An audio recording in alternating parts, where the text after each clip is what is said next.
o cumprimento da lei e dos profetas. Vocês entendem quando a Bíblia fala o cumprimento da lei e dos profetas?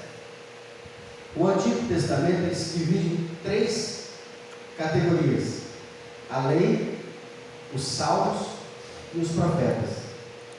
A lei, os 5 primeiros livros da Bíblia: Gênesis, Êxodo, Levíticos, Números, Deuteronômio, chamado o Pentateuco. A palavra penta vem do número 5.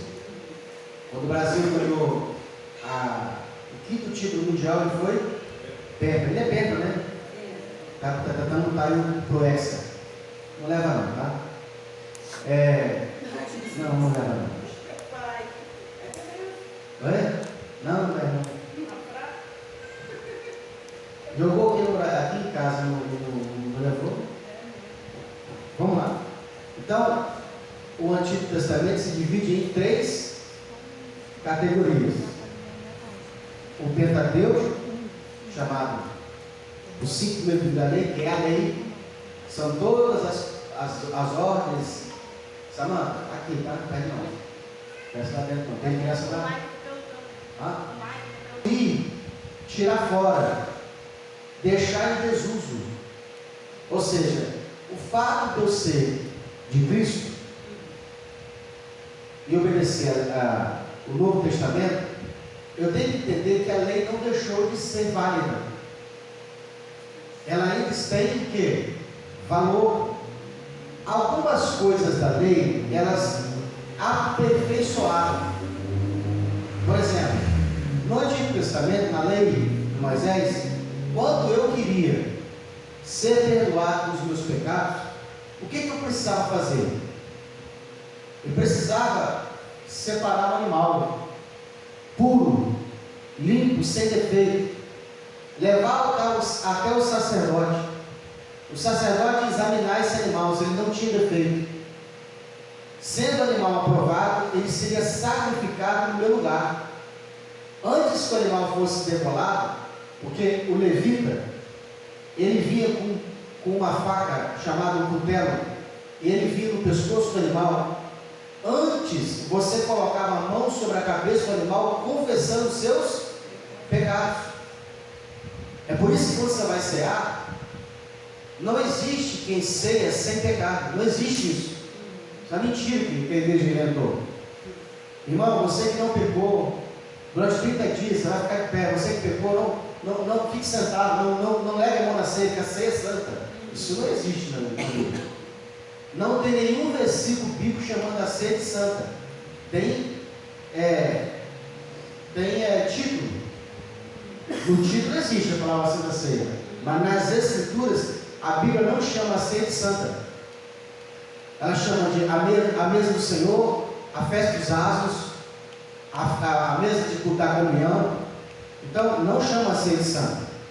Então eu vim confessar os pecados. Aí entendi que pela lei aquele animal ele era propiciação, ele tomava no lugar o que? O meu lugar para ser morto. Deus aceitava a morte substituta de um animal no seu lugar. Aí a pessoa fazia o que? Ela confessava os pecados. Quando o animal morreu, trocou de lugar com você, você estava o que? Perdoado dos seus pecados. Entendeu? Isso tudo era uma alegoria, era um símbolo, era uma forma didática, pedagógica, de Deus estar anunciando o quê? Que chegaria um momento aonde um cordeiro humano, filho de Deus, ele tomaria o seu lugar na morte. Ele trocaria de lugar com você. Ele entrega a você a santidade dele, a justiça dele. Por isso que a Bíblia diz que nós somos justificados pelo sangue de Jesus. O que é ser justificado? Não é que você é justo, é que houve uma troca de lugar. Quem já viu naqueles filmes de ação, aonde o bandido ele pega uma vítima, coloca a arma na cabeça e ameaça matar a vítima se ninguém entregar para ele o que ele está precisando? Ele quer sair dali, ele quer o resgate pela vítima e está com a arma na cabeça. Aí chega o negociador. O negociador fala o que com ele? Vamos fazer o seguinte: Essa moça está aflita, ela está com problema de saúde. Troca de lugar, eu fico no lugar dela e você libera ela. Você continua com uma vítima, mas eu fico no lugar dela. Essa cena, ela aponta aquilo que Jesus fez por nós. Quando ele se entrega a si mesmo como oferta de sacrifício pelo pecado, ele tomou o seu lugar na cruz do Calvário. E ali ele pagou todos os nossos pecados. Então, você agora não deve mais nada a Deus. Por quê? Porque o seu pecado, ele foi pago. Existem duas palavras que você precisa gravar. Existe o pecado e existe os pecados. O que Cristo pagou na cruz do Calvário foi o pecado. Pastor, qual é a diferença? É que um está no singular e o outro está no plural? O que é o pecado? É isso aí. A herança que vem de Adão. Deus não imputa em você a culpa pelo pecado de Adão, mas as consequências sim.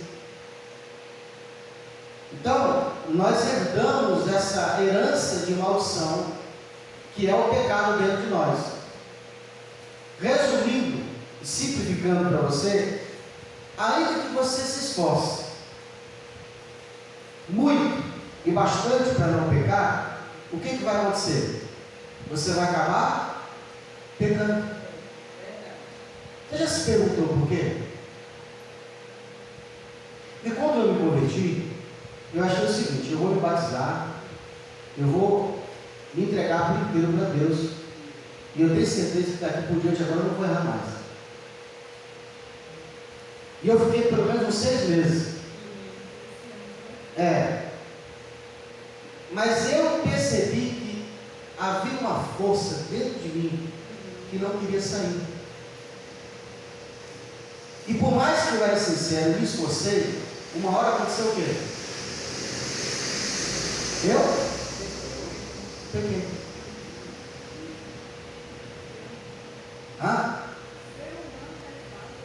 Irmão, eu fiquei 6 meses vigiando pelo pecado.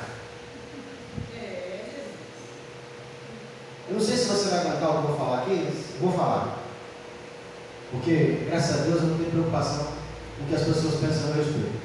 Eu acredito que vai contribuir. Já vou colocar a ponte de mim, sabe? Essa roupa também.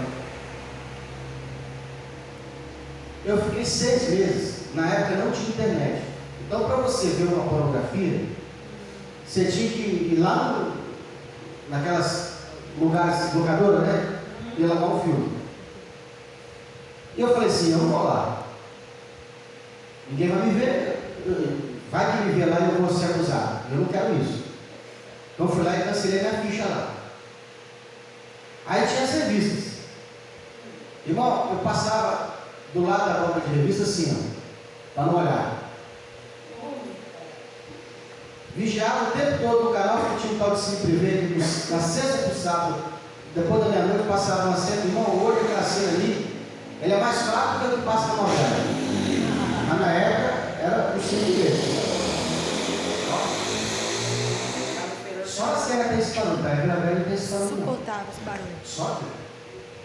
E aí eu estou vendo aquele. Não, eu jejuava 5 vezes por semana. Eu jejuava segunda, terça, quarta, quinta e sexta. Só sábado e domingo eu não jejuava. Eu lia de 3 a 6 horas de Bíblia por dia. Eu chegava no serviço, Deus me deu a condição de eu chegar no serviço, eu trabalhava com telefonia. Eu dava assistência nesse orelhão do morro. Quando Deus me tirou de um posto de gasolina, logo que eu me converti, eu estava louco para me converter, e aí eu fiz uma campanha no monte, e no último dia da campanha, a irmã falou que Deus estava dando providência na vida de algumas pessoas ali financeiramente. E eu tinha falado com Deus no monte o seguinte: eu vim buscar coisas espirituais, eu não queria nada financeiro. E aí, no monte, alguém me professou que eu estaria onde eu estou hoje, e que eu seria muito usado na palavra de Deus. E eu falei assim com a pessoa que profetizou: se Deus quer fazer isso na minha vida, a primeira coisa que vai ter que fazer é mudar meu emprego. Porque eu trabalhava no posto de gasolina e era de 2 às 10. Então eu só ia na escola bíblica. E uma vez na semana eu ia no culto. Graças a Deus que a igreja que eu congreguei por 15 anos tinha culto todos os dias. Então uma vez na semana eu estava de folga e eu podia ir no culto. Então qualquer dia que eu caia nessa folga, que a folga de posto gasolina é 5 por 1. É assim, você folga no domingo, depois você folga no sábado, depois você folga na sexta, depois você folga na quinta. É sempre um dia antes. Então, eu só consegui no culto do domingo uma vez a cada 5, acho que a cada 6 domingos. Então, a cada 2 meses eu ia ver um domingo no culto. Mas todo dia de manhã tinha escola bíblica, meu turno era de 2 às 10, então eu consegui na escola bíblica. E quando chegava do trabalho, eu ia no monte com os irmãos. Deus mudou o meu emprego, me deu esse emprego para trabalhar com telefonia. Lá eu trabalhava de 8 às 5. Tira, vai, deixa para nós. Eu trabalhava de 8 às 5. Sábado, às vezes trabalhava, às vezes não. Podia estar no culto todos os dias do culto que está na igreja. Na escola dominical, às vezes eu perdia só uma no mês. E às vezes eu conseguia ir na escola dominical para depois trabalhar. Porque eu trabalhava na rua, eu conseguia essa liberdade. Durante 3 anos, nesse emprego, a empresa me pagou para eu ler Bíblia. Porque eu trabalhava, eu tinha que estar no local, tipo no bairro. Eu tinha que vir para esse bairro aqui, por exemplo. Aí então eu escolhi um lugar para me ler Bíblia. Eu trazia a Bíblia, né? Não tinha internet, não tinha celular. Esse celular hoje tem internet. O celular era só ligar.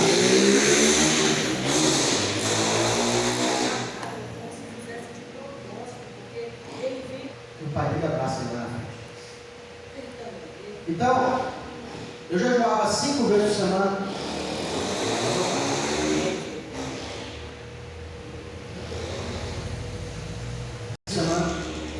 Lia a Bíblia de 8, todo dia isso, tá? De segunda a sexta.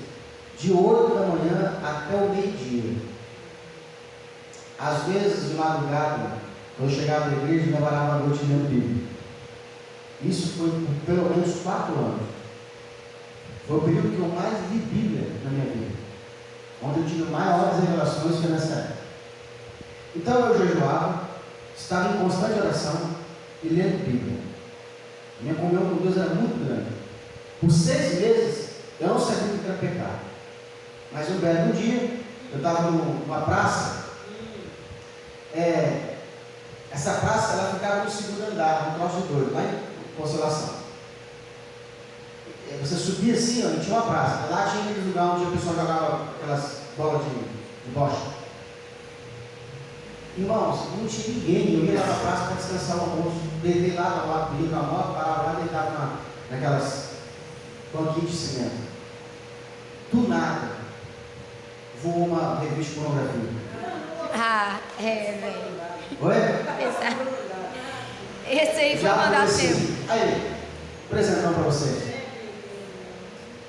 E eu ficava assim, o coração espalhando, eu olhava para a revista, olhava para Jesus, olhava para a revista, olhava para Jesus. Fui lá dar uma olhadinha, tem? Depois o Espírito Santo veio e apertou o irmão. Chorei tanto, irmão. E aí eu perguntei para Deus, por que eu não consegui dizer não para aquela olhada? Porque quando você se converte, o seu corpo não converte. Essa força que a gente tem está dentro de nós no espírito. A sua alma, ela precisa se conectar ao Espírito de Deus dentro de você, ouvir a voz do Espírito, para obedecer o Espírito e não obedecer a carne. Dentro de você existem 2 vontades, o tempo todo, 2 vontades, uma da carne, corpo, e uma do Espírito. O seu Espírito, ele fica o tempo todo dizendo para você, você tem que buscar o Senhor, você tem que orar a Deus, você tem que ser fiel, você tem que obedecer a palavra de Deus. A sua carne, ela fica o tempo todo dizendo o quê? Hoje não, deixa isso para lá, mexe isso não, você está cansado, Deus te entende. Por isso que você tem que entender o seguinte, que a Bíblia diz que você tem que mortificar a vontade. Você consegue odiar a sua carne? Ó, O que é aborrecer, odiar a sua carne? É isso aí, você precisa falar não. Para o quê? Para a sua carne. Pastor, não estou tendo força para dizer não. Eu até entendo que eu deveria me esforçar mais, mas eu não sinto força dentro de mim para dizer não. Existe uma arma espiritual, existem 3, mas uma é muito poderosa, para que você tenha força para que a sua carne lhe obedeça. Pastor, qual que é essa arma espiritual? O jejum. Você quer ter força para obedecer a palavra de Deus? Passa a jejuar pelo menos 2 vezes por semana.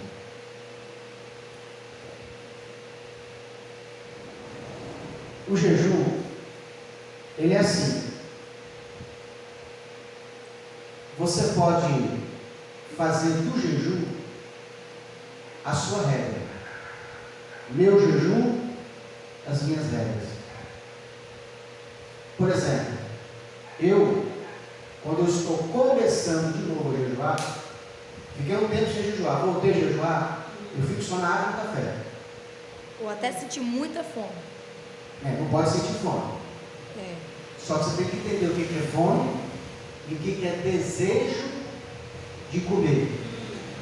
Quando eu falo desejo de comer, eu estou falando de apetite. Você quer ver qual é a diferença?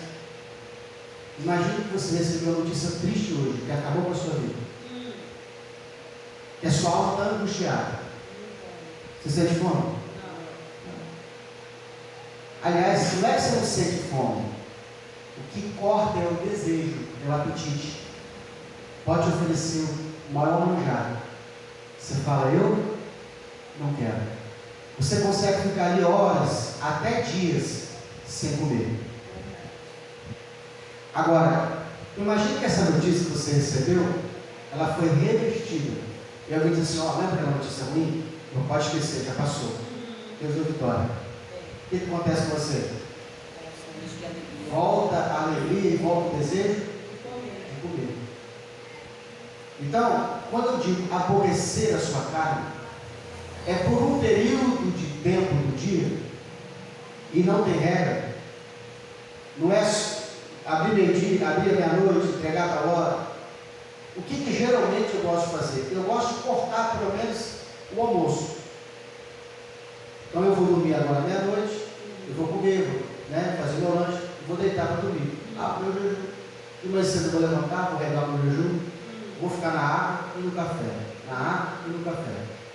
O meu café lá para de casa é quase sem açúcar, quase sem açúcar. Água e café, água e café, água e café. Aí às vezes vai assim, ontem quando eu entreguei o jejum, já era por volta de umas 7h30 da noite, eu só fui comer à meia-noite. Mesmo tendo entregado o jejum, eu não tinha vontade de comer. Pastor, o que muda dentro da gente? Meu irmão, é como se ligasse para você a tomada do mundo espiritual. Você quer então fortalecer? Jejua e ora. Jejua e ora. Está jejuando? Está no seu íntimo ali? Bota o louvor, ora, jejua, ora. Porque o jejum é uma oração em silêncio. E você ora, coloca Deus. Você vai ver o quanto a sua fé vai começar a voltar. É como se tivesse desligado, antes você estava desligado, e você fala assim, eu não sinto vontade de estar buscando a Deus, eu não sinto vontade de ir para a igreja, eu vejo o louvor, não sinto vontade de cantar. Quando você começa a jejuar, parece que o apetite espiritual volta. Glória a Deus, é verdade. Então, as nossas armas são essas. E você pode crescer. Aí, por exemplo, você jejuou hoje, por exemplo, eu vou fazer um teste, vou jejuar até meio-dia. Até meio-dia eu entrego como. Aí amanhã você fala assim, não, agora eu vou ficar até as 2. Depois eu fico até as 5. Depois eu vou até meia-noite. Daqui a pouco você está jejuando 24 horas, 36 horas. O que vai acontecer nesse momento? O mundo espiritual vai se manifestar para você. Você vai ter visões. Você vai ficar mais sensível à voz do Espírito. irmão, é como se todo mundo parasse de falar e você só ouvisse Deus falar com você. É assim, ó. Você está aqui num ambiente como esse. Imagina que você tem um ambiente que todo mundo está. Parece que está todo mundo calado, só Deus está falando com você. Eu lembro que quando eu jejuava 5 vezes por semana, eu lia a Bíblia. Isso foi um período de 3 anos. Quando eu me converti, esses 6 meses, foram 3 anos, mas 6 meses era jejum todos os dias. Abria de manhã cedo e ficava até as 18 horas. Todo dia, todo dia, todo dia. Quando eu fazia campanha de alimentação, a gente ficava 3 dias de jejum. Mas o que acontece nesse momento? É interessante, porque isso o mundo espiritual entende. O mundo espiritual percebe isso. Irmão, não é para a minha glória, é para a glória de Deus. Mas eu quero contar. Eu chegava a entrar, às vezes, numa loja de conveniência de posto de gasolina, você entra no ambiente e o demônio festa. Cai endemoniado, grita. Porque o mundo espiritual, ele se manifesta. Porque ele sabe que você está o quê? Abrindo uma porta para o mundo espiritual. Então, campanha de madrugada, de oração, jejum, leitura de Bíblia, são alimentos para a sua alma. O cristão não pode ficar sem isso. O que o cristão não pode é achar que isso aí faz dele o quê? Mais importante do que o outro irmão. Não faz você mais importante. Agora, o interessante também é o seguinte, porque a salvação ela é de graça pela graça, mas o poder tem preço. Quem paga preço tem mais poder. Quem jejua vê mais coisas. Quem jejua tem mais fé. Irmão, tudo que Deus precisa que você faça é aumentar a sua fé. Eu, por exemplo, eu tinha uma enfermidade, eu não tinha fé para ser curado.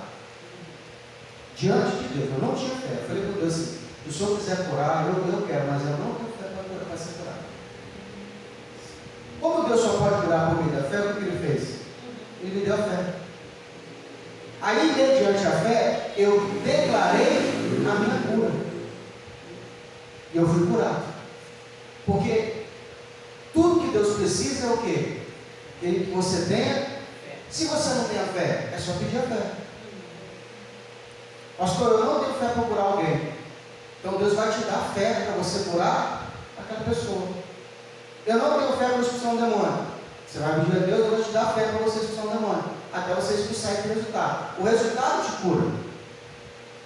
Então, não tem como uma pessoa que está caminhando, querendo servir a Deus, não ter essas armas no seu favor.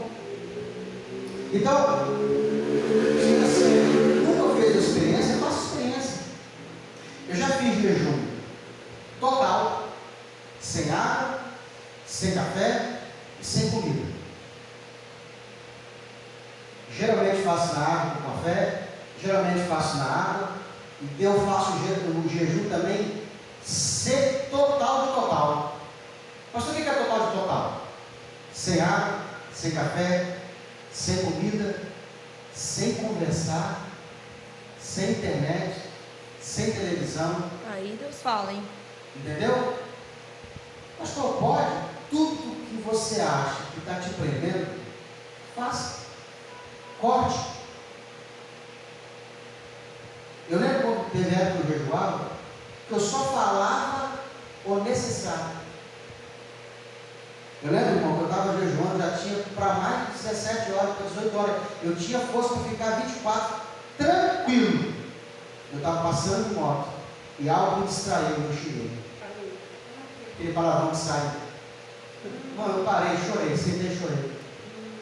Preguei o jejum e falei assim, eu tenho louco, porque esse aqui não me virar.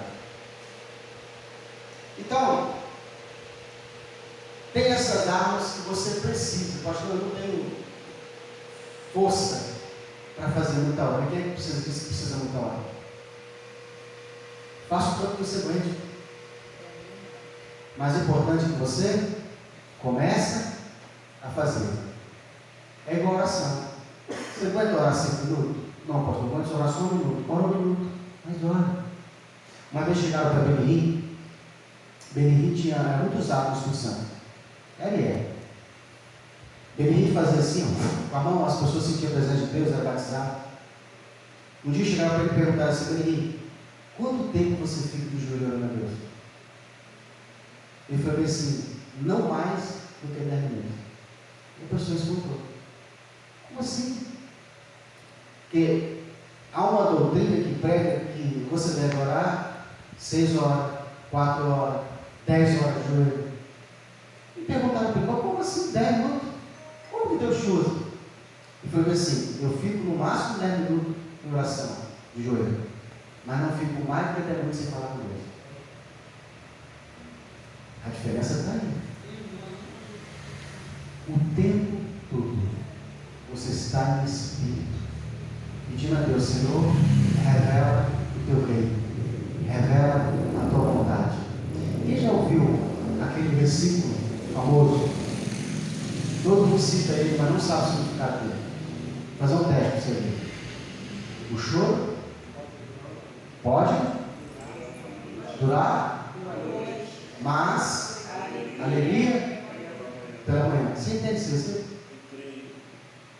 Você entende ele? Porque parece que está escrito que a tristeza de uma noite, ela vai acabar quando? Então o máximo que eu vou sofrer é 24 horas.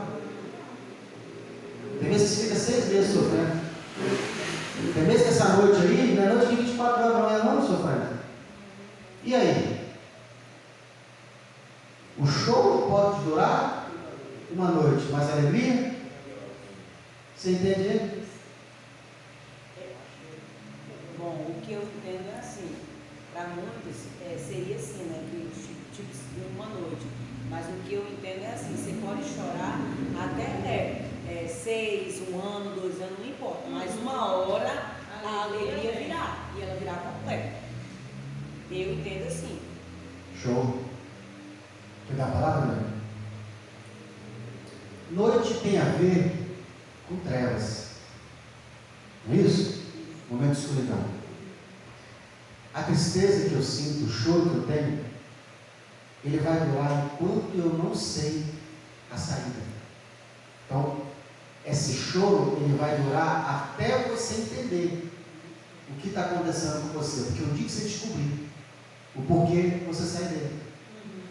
Então, pode durar uma noite, pode durar 6 meses, pode durar 1 ano, pode durar 15 anos, ou ele pode acabar amanhã.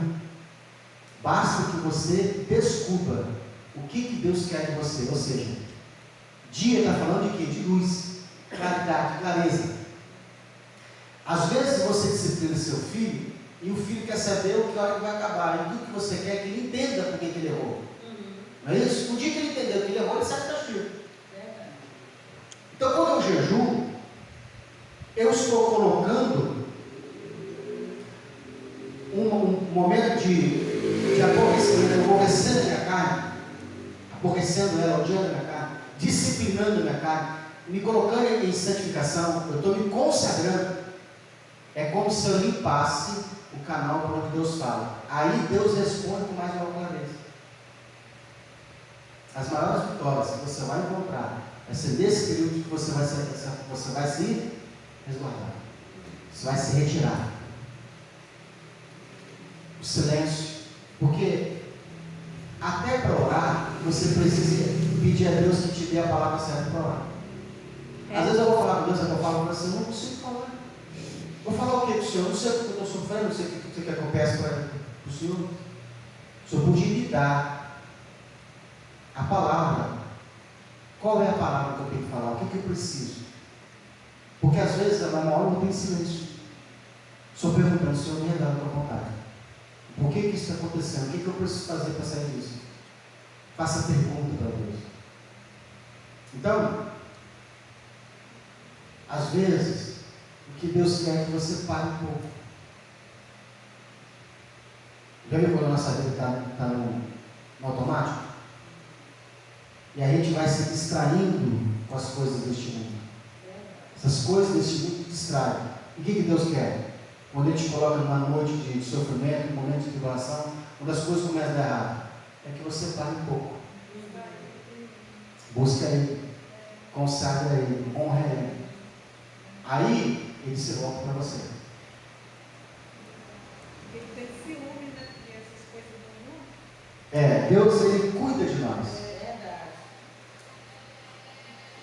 Não podeis que vim destruir a lei, os profetas, não vim abrogar, mas cumprir. Versículo 18. Porque em verdade vos digo, que até que o céu e a terra passem, nem o jota ou um tio se omitirá da lei, sem que tudo seja cumprido. Os céus e a terra passaram? Passou o céu e a terra? Quando o céu é para cima, é o mesmo céu ainda? Não. Ou já passou?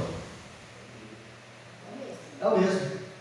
Então, enquanto durar, tem outro versículo que é mais completo, diz assim: enquanto durar dia e noite, verão e inverno, outono ou primavera, enquanto tiver semeadura e colheita, a palavra de Deus continua se cumprindo. É um ciclo, é um tempo. Então, a lei ela não foi abolida, ela continua valendo. Algumas delas, como eu disse, foram aperfeiçoadas. Antes eu oferecia animais para poder ter perdão de pecado. Hoje eu não preciso mais, porque Cristo já aperfeiçoou esse ritual. E hoje basta eu confessar a Cristo os meus pecados. Então, o que Cristo... Então, o que Cristo fez foi tirar esse pecado, essa força de dentro de mim. Pastor, e os pecados que eu tenho são fruto disso. A verdade é que Deus ele te chamou você para uma mudança de natureza. A sua natureza precisa mudar. Você só vai entender isso quando você vê que houve uma mudança de natureza dentro de você. Quando você era criança, você gostava de alguma coisa, aí de repente mudou. Hoje essas coisas não te atraem mais. Eu lembro quando eu era novo, tal roupa de marca era tudo. Tinha que ter uma etiqueta. Podia ser branca a roupa, mas se tivesse etiqueta, tinha uma roupa. Mas bobeira que tinha novo, tem. Aquele negócio de Nike, com a etiquetinha. Kenny. Né? Por que quando o tempo passa, esses valores mudam? Não é isso? Então, a gente vai se transformando. O que Deus precisa fazer não é fazer você parar de pecar. Porque a igreja ensinou que você precisa parar de pecar. O que nós precisamos aprender? Deus não vai fazer você parar de pecar. Ele vai tirar de você o desejo de pecar. Aleluia. E como é que ele faz isso? Colocando o desejo de servi-lo. E como é que eu tenho esse desejo de servi-lo? Jejuando, orando, lendo Bíblia. A palavra de Deus também é luz. Ela vai se envolvendo. Bom seria que você, nos dias de culto, você se consagrasse. Diga que é terça e domingo, esses dias, fala lá, pastor, domingo é domingo, então consagra na sexta, 3 dias da semana. Então, seu jejum, sua regra. E à medida que você vai vendo, que você vai vencendo os obstáculos, você vai aumentando. Porque até o próprio Espírito Santo vai te cobrar, vai te mostrar o que você vai fazer. Eu lembro uma época que eu fiz jejum de roupa nova. E quando Deus não me respondesse e mudasse meu cativeiro, eu não ia colocar uma roupa nova. Escolhi lá umas roupas lá para usar, que era velha, e eu usei ela. Eu tinha acabado de comprar um terno novo, eu não ia usar ele. Eu não vou usar esse terno enquanto Deus não me respondeu. Ficou 9 meses. Depois de 9 meses, Deus me respondeu. Eu fui lá e coloquei roupa nova. Da barba também. Oi? Da barba também. Deixei barba nesse. Prega. Só Jesus, cara, na causa. Ele parou ali, eu ia para cá, né? Foi, parou ali, depois eu fui para lá.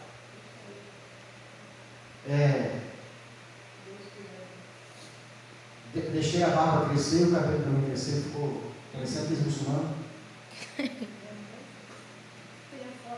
Grandão. Tem, vou mandar no grupo para vocês. Tá. Homem, quando faz jejum de nada, maquiagem, cabelo, Versículo 18. Porque em verdade vos digo que até que o céu e a terra passe, nem o jota ou um tio se omitirá da lei, sem que tudo seja cumprido. Qualquer coisa que violar um desses menores mandamentos e assim ensinar os homens, será chamado o menor no reino dos céus? Quem é menor no reino dos céus? Está vendo? Tem menor e tem maior. Perceba que quem ensinar a um desses pequeninos errado, ele não vai para o inferno. Ele vai ser tirado dele uma posição no reino. Então é muito importante que você entenda que essa palavra reino de Deus e reino dos céus não é céu, nem salvação. Porque tem texto na Bíblia que está dizendo reino dos céus, reino de Deus, mas a igreja leu como salvação. Eu já li isso, irmão, várias vezes e achava que era. Tem um texto em Efésios, que diz assim: não vos engane, não entrarão no reino os adúlteros, os efeminados, os sodomitas, os roubadores. Aí eu falei, ponto. Então quem casou de novo está no inferno. Não vou nem pregar para essa pessoa mais. E eu por muito tempo achava que a pessoa que tinha divorciado ela de novo, ela estava no inferno, porque a Bíblia disse que não entrava no reino de Deus, e eu achava que o reino de Deus era o quê? Céu, salvação. Até que uma pessoa, um pastor, me orientou e me mostrou que reino dos céus e reino de Deus não é salvação. Então, uma pessoa que teve essa situação de ter que casar de novo, em um segundo casamento, que não deveria, mas teve essa opção, o que pode acontecer com ele? O galardão dele pode ser diminuído quando Cristo voltar. E quando Cristo voltar, ele vai implantar o reino de Deus. Então ele pode sofrer. A posição dele no reino pode perder. Todos nós que fomos salvos, nós vamos reinar com Cristo. Não todos os salvos, mas os que vencerem. Então, a diferença de quem é fiel e de quem é manzana, derrotado, é essa. Então, quando Jesus voltar, ele vai chamar primeiro os vencedores. E ele vai dar o quê? Posições no reino. E tem muitos que vão chorar, porque além de não ter uma posição, ainda vai ficar servindo para aqueles que venceram. Os anjos, eles diferem em poder e posição. Então o anjo, ele sabe que existem anjos, outros, seres espirituais que têm maior brilho, maior autoridade, maior poder, a patente é maior. Então, existe isso no reino dos céus, no reino de Deus. Então, nós aqui na terra, nós teremos essas diferenças também. Deus vai galardoar, presentear, dar posição de maior honra para aquele que foi mais fiel. Então, essa pessoa que vive dando desculpa, vive dando atestado, ela é derrotada. O que vai acontecer? Ela vai chorar amargamente. E ainda tem ainda as disciplinas do reino. Tem um versículo que diz assim, e serão lançados nas trevas exteriores, e ali haverá pranto e ranger de dente. Irmão, você já sentiu uma dor tão forte que você rangiu o dente? A própria dor? E quem não tem dente? Range de gengiva. Então, se você não quer sofrer, você tem que ser vencedor. É Deus. Tirou uma, né, irmão? Imagina uma dor, parte da pessoa ficar bem assim, socando a cabeça. Essa daí. E o problema do dente, ele dói o ouvido também, e a garganta. Não é isso? A pessoa conversa com você. Irrita, fica irritado. É verdade. Que a dor irrita. Não é isso? Você está andando, de repente, tu pica o pé, o que acontece? Você dá uma arma, você quer socar a pedra. Então, se você não gosta de dor e de sofrer, seja fiel. Não estou conseguindo ser fiel. Eu até quero, pastor, não consigo. Faça o seguinte, meu querido, a partir de amanhã, faça um jejum. Faça um jejum pela obra de Deus, faça pela sua vida. Você vai ver como que a sua vida vai melhorar, espiritualmente falando. Seu jejum, suas regras. Irmão, você não se conhece. Você acha que você não é capaz, você vai ver como isso vai fazer você ficar bem na presença de Deus. Esse desânimo embora.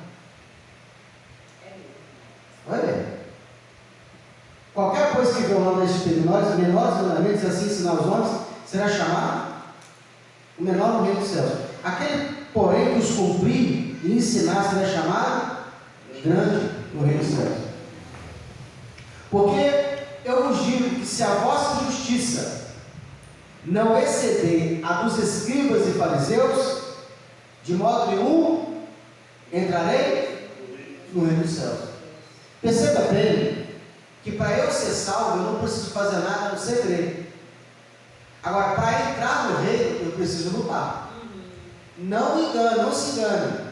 A salvação você não precisa fazer nada. Aliás, na salvação você nem pode ter dor. Não pode ter nenhum tipo de dor, nenhum tipo de angústia para ser salvo. Ela não pode te custar nada. Você não precisa jejuar para ser salvo. Você precisa jejuar para manter o seu corpo em santidade, ter uma experiência com Deus e para ter poder no reino espiritual. Quanto mais eu me consagro, quanto mais eu jejuo, mais poder eu tenho. Tem pessoas que elas passam por provações que você fala, não, nunca está um negócio desse. Se é comigo, eu desviava. Nunca está não. E por que elas não é? Porque ela se revestiu das armas espirituais. Irmão, você já passou por uma luta que você falou assim, não acontece não? Você começa a jejuar, começa a buscar Deus, começa a clamar na madrugada. Deus começa a operar aqui dentro. Ainda que aqui fora continue na guerra, mas aqui dentro você está em paz. Você fala assim, eu estou sentindo o calor da provação, mas aqui dentro eu tenho paz. Agora o que adianta? Aqui fora está em paz, aqui dentro está angustiado. Então, eu vos digo que se a vossa justiça não exceder os escribas e fariseus de modo nenhum, não entraremos no reino dos céus. E os fariseus jejuavam 2 vezes por semana. Ouviste que foi dito aos antigos, não matarás, mas qualquer que matar será réu de juízo. O original não está escrito não matarás, está escrito não assassinarás. O que é assassinar? Premeditar, matar por ira, por raiva. Assassinar a pessoa, premeditar. E geralmente por motivo de orgulho. Fútil. Também. Tudo isso aí é ego. Agora você imagina o policial. No pleno exercício do dever, armado, foi treinado para isso. Ele dá de cara com o bandido armado. Ou ele mata o cara ou o cara mata ele. Ele fala, não mata, não tem desculpa para matar. Não tem isso na Bíblia. Eu lembro que o meu pastor falava bem assim, irmãos. A Bíblia diz que nós somos templo. Olha lá. Dá um cascudo. A Bíblia diz que nós somos templo do Espírito Santo. Todos concordam? Se nós, como cristãos, somos templo do Espírito Santo, quem é que habita no corpo do ímpio?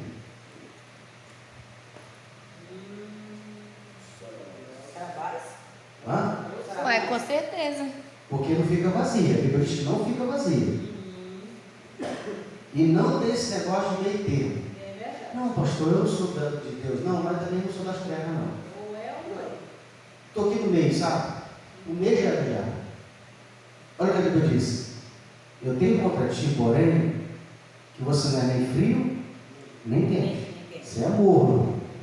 Antes fosse frio ou quente. Mas porque tu é morno, eu vou te vomitar da minha boca, diz o Senhor. Então, se decida logo quem você é. Ou você é templo do Espírito Santo, ou você é templo do caminhão. Porque vazio não fica. Então, imagine um policial que é cristão. E ele é templo do Espírito Santo. O lado da esquerda, e sempre da esquerda do mal, está com o corpo cheio, e geralmente está com legião, não está nem sozinho. Qual templo tem que ser derrubado? O de Deus ou o de Satanás? Então, meu irmão, que toma ele. Se um cristão é policial, ou ele está no direito dele, ele tem que atirar para derrubar essa casa. Não tem que prevalecer a casa do mal.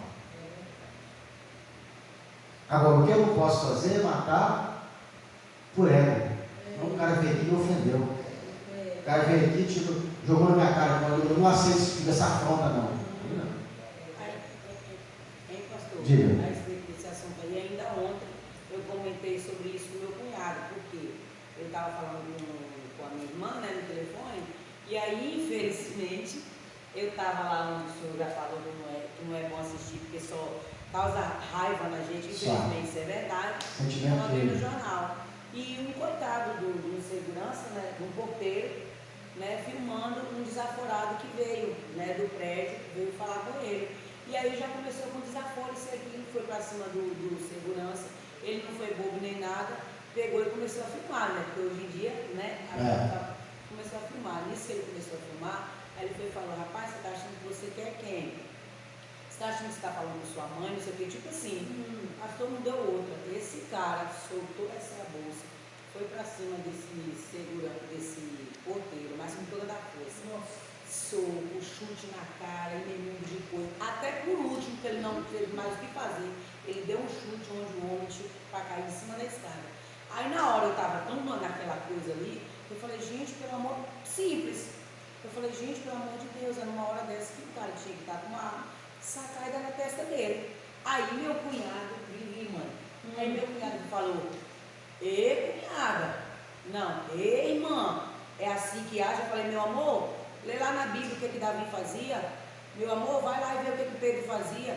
Uma coisa é ele não está fazendo nada e o cara ir lá para cima dele e bater nele. Sim. Agora ele está no dele, fazendo o trabalho dele, e a pessoa chega, é soco na sua cara, é burro na sua cara, chega para tentar lhe matar. Se você não vai se defender, você vai deixar ele te bater, Vinícius? Aí é diferente, né? Eu falei: pois é, entendeu? É diferente de você premeditar o assassinato de alguém e só por uma simples palavra, alguma coisa. Mas se a pessoa vem para te matar, infelizmente, você tem a oportunidade, infelizmente você tem que matar ele. Eu vou para casa dele. Que é diferente de assassinar, né?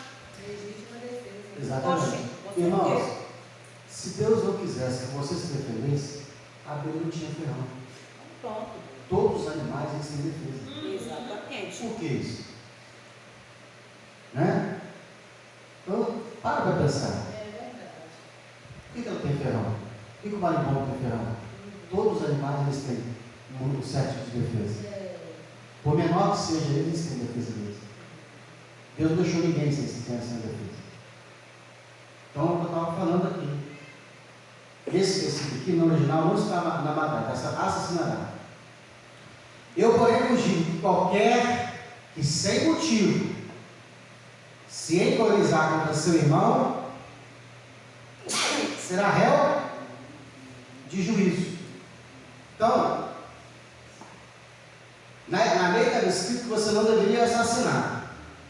Na graça, está dizendo aqui que você não pode se irar sem motivo contra seu irmão, porque senão será réu de juízo. A Bíblia ela tem uma diferença entre a igreja e o ímpio. Tem coisas que eu posso fazer lá fora, mas não posso fazer aqui dentro. A Bíblia, por exemplo, ela não lhe dá o direito, ela adverte claramente contra a mentira. Mas se você vai usar esse artifício, que usa com o ímpio, com o cristão não. Você tem que respeitar o cristão. Você tem que fazer diferença entre o cristão e o ímpio. Você não pode ter respeito à pessoa do ímpio e não ter respeito à pessoa do cristão. Cristão. Tem crente que nos converteu ainda não. Quem faz ainda, né? Lá a gente na igreja falava que era primo, né, irmão? Não é primo.